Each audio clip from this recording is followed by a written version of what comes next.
Hi lanes, நாம் இப்போ strategy இம்ப்ளிமெண்டேஷனோட challenges பற்றி பார்க்க போகிறோம். ஒரு ஸ்ட்ராட்டஜியை நம்ம ரொம்ப புவராக இம்ப்ளிமெண்ட் பண்ணுறோம் அப்படின்னா நம்ம நினச்சி பார்க்குற ரிசல்ட்டை அது வந்து தராது. எந்த மாதிரி சிச்சுவேஷனில் மேனேஜ்மெண்ட் நினைக்கிற ரிசல்ட் வந்து அவங்களுக்கு கிடைக்காதுன்னு பார்க்கலாம். First one, poor strategy.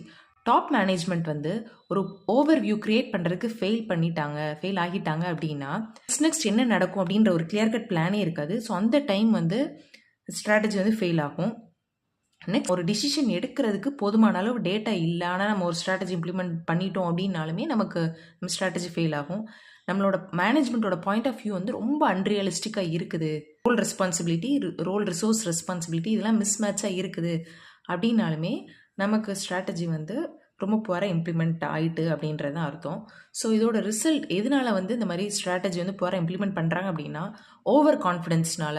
இல்லைனா சில பேர் வந்து ரொம்ப ஹைலி டேலண்டடாக இருப்பாங்க, அவங்க வந்து நம்ம எடுக்கிற டிசிஷன் வந்து ரொம்ப கரெக்டாக தான் இருக்கும் அப்படின்னு நிறைய டேட்டாஸ் அதெல்லாமே வந்து செக் பண்ணாமல் சும்மா ஒரு டிசிஷன் எடுக்கிறாங்க. ஸோ அதனால ஸ்ட்ராட்டஜி வந்து புவராக இம்ப்ளிமெண்ட் பண்ணிடுறாங்க.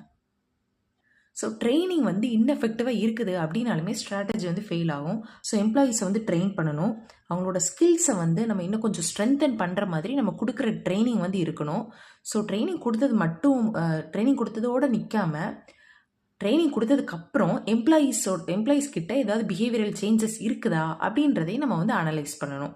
ஸோ தட் ஃபர்தராக நம்ம வந்து இன்னும் கொஞ்சம் இம்ப்ரூவ் பண்ணிக்க முடியும். அந்த ட்ரைனிங் கொடுத்ததுல ஏதாவது ட்ராபேக் இருந்ததுன்னா அடுத்தது நம்ம இம்ப்ரூவ் பண்ணிக்கலாம். Next, lack of resources.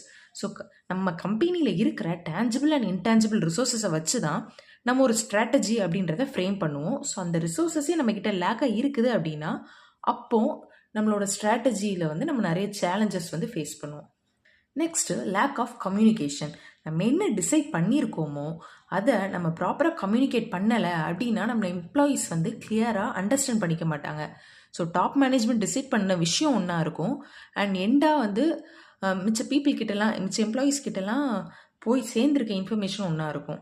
நம்ம ஒரு ஸ்ட்ராட்டஜி இம்ப்ளிமெண்ட் பண்ணிட்டோம், ஆனால் அதை ஃபாலோ பண்ணாமல் விட்டுட்டோம் அப்படின்ற சிச்சுவேஷன்லேயுமே நிறையா ஸ்ட்ரகிள்ஸ் வந்து டாப் மேனேஜ்மெண்ட் ஃபேஸ் பண்ணுவாங்க. அடுத்தது, ரெசிஸ்டன்ஸ் டு சேஞ்ச். எம்ப்ளாயீஸ்க்கெலாம் வந்து புதுசாக ஏதோ ஒரு சேஞ்சஸை கொண்டு வரதுக்கு இன்ட்ரெஸ்டே இல்லை. அந்த மாதிரி சிச்சுவேஷனில் நம்ம நியூ ஸ்ட்ராட்டஜி இம்ப்ளிமெண்ட் பண்ணும்போது நமக்கு நிறைய சேலஞ்சஸ் வந்து கண்டிப்பாக இருக்கும். தேங்க்யூ.